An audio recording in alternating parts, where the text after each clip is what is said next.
On May 6, 2010, U.S. markets were already under stress. Volatility was elevated. Liquidity was thinning. Then the feedback loop accelerated. The question is not whether one indicator magically predicted the crash. The better question is whether the structure of trading was already turning dangerous. One of the most famous attempts to measure that is called VPIN. Last episode, the claim was too strong. Saying VPIN predicts crashes, full stop, goes beyond the evidence. This episode is the correction and the salvage, because once the exaggerated framing is removed, a useful idea still survives underneath. VPIN stands for Volume Synchronized Probability of Informed Trading. It extends the older PIN framework into something more practical for faster markets. The machinery changed. The adverse selection problem did not. Most charts slice markets by time. VPIN starts with volume. A bucket closes only after a fixed amount of trading has occurred. That matters because trading intensity is not constant. When activity surges, volume buckets close faster, and the signal updates faster too. After the volume buckets are built, the next step is estimating buy volume and sell volume inside each bucket. The classic method is bulk volume classification, BVC.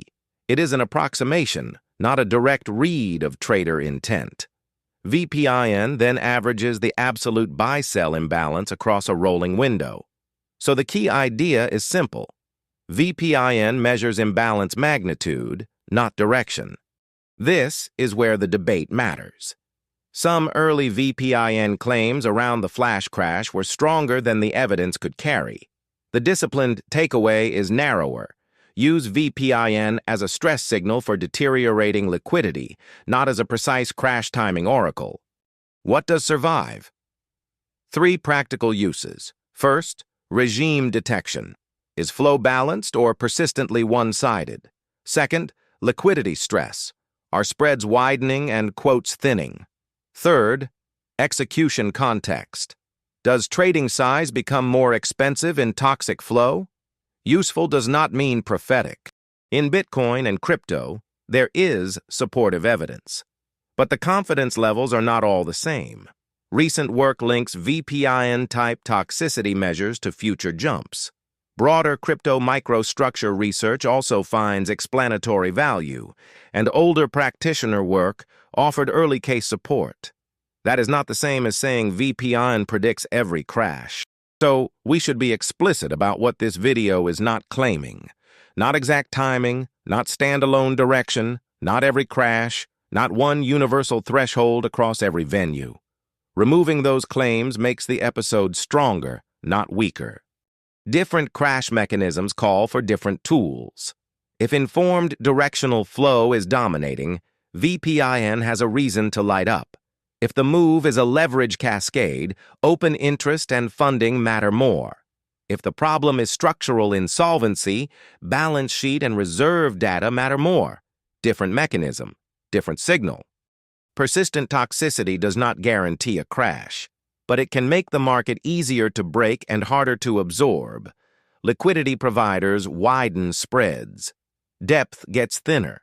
Execution gets worse. That weakens the market's ability to handle pressure, which can invite even more stress.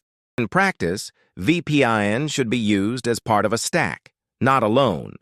Pair it with spreads, depth, open interest, funding, liquidation data, and venue-specific context. No single metric should carry the whole explanatory burden. Here is the clean recap. VPIN measures order flow imbalance, not prophecy. The strongest early claims were overstated, but the core liquidity stress insight still survives. In crypto, VPIN is a context tool, not a standalone oracle, and it works best when combined with other market structure signals. This video is for education only. VPIN and related microstructure tools describe trading conditions, but they do not reliably predict future prices and should not be used in isolation for investment decisions.